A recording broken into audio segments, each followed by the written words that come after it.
بسم اللہ الرحمن الرحیم صلی اللہ علیہ محمد صلی اللہ علیہ وآلہ وصحبہ وحبابہ وذریاتہ وآل بیتہ وآل طاعتہ اجمعین وکل امت وبارک وسلم۔ ناظرین، ملک میں مہنگائی بڑھتی جا رہی ہے۔ مہنگائی اس قدر بڑھ گئی ہوئی ہے، ملک کی یہ حالات ہو چکے ہوئے ہیں کہ ہر انسان جو ہے وہ آج مہنگائی کے اس عذاب تلے دب کے پس کے اس محرومی کا شکار ہو کر ہر برے کام کی طرف نکل چکا ہوا ہے۔ آپ یقین جانیں کہ بہت ویڈیوز میں اس بارے میں بنا چکی ہوئی ہوں مہنگائی سے ریلیٹڈ، اور جو ہم ملک کے حالات ہیں اس ریلیٹڈ سے، اور یہ بھی کہ مہنگائی کے ہوتے ہوئے بھی کہ ہم کس طریقے سے اپنی زندگی کو اللہ رسول صلی اللہ علیہ وآلہ وسلم کی فرما برداری میں رکھتے ہوئے اس مہنگائی کے دور میں بھی اپنی اچھے ایمان اور عقیدے سے اس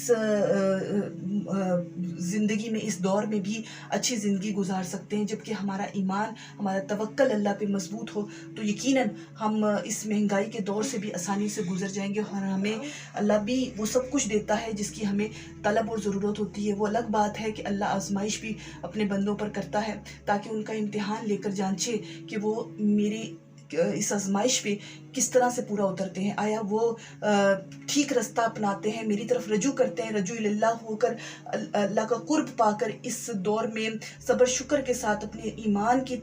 مضبوطی اور تقوی سے اچھے کام کرتے ہوئے ان حالات میں جو ہے وہ سروائیو کرتے ہیں، کہ آیا کہ گناہوں ظلموں زیادتیوں میں پڑھ کے، حرام خوریوں میں پڑھ کر اور قتل و غارت گری میں پڑھ کر، ہر گندے کام میں پڑھ کر اپنی اس دور کو، اس مہنگائی کے دور کو چوری کرنے سے، ڈاکے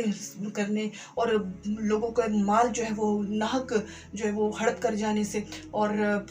ہر چیز میں ملاوٹ کر کے، اور کس طرح سے دو نمبری کے کام کر کے اپنی اس جو آزمائش ہے اس کو دور پار کرتے ہیں۔ یعنی اس دور کے حالات کو آپ حرام طریقے سے گزارتے ہیں کہ حلال طریقے سے گزارتے ہیں، یہ چیز اللہ تعالیٰ نے اپنے بندوں پر آزمائش کے طور پر بھی ڈالی ہوتی ہے تاکہ وہ ان کا امتحان لے کر ان کو اس حساب سے پھر ان کے لیے فیصلے کرے، انہیں جزا دے یا ان کو سزا دے۔ تو یہ اختیار ہمارے پاس ہے کہ آیا ہم اس مہنگائی کے دور کو کس طریقے سے جو ہے وہ گزاریں گے جس سے ہم اللہ کی رضا اور خوشنودی پانے والے بن جائیں گے، کہ آیا اللہ کو ناراض کر کے، اس کا غضب اپنے اوپر اوڑھ کے مزید اپنے آپ کو نقصان میں کر کے اپنی دنیا کو بھی خراب کریں گے اور اپنی آخرت کو بھی خراب کریں گے۔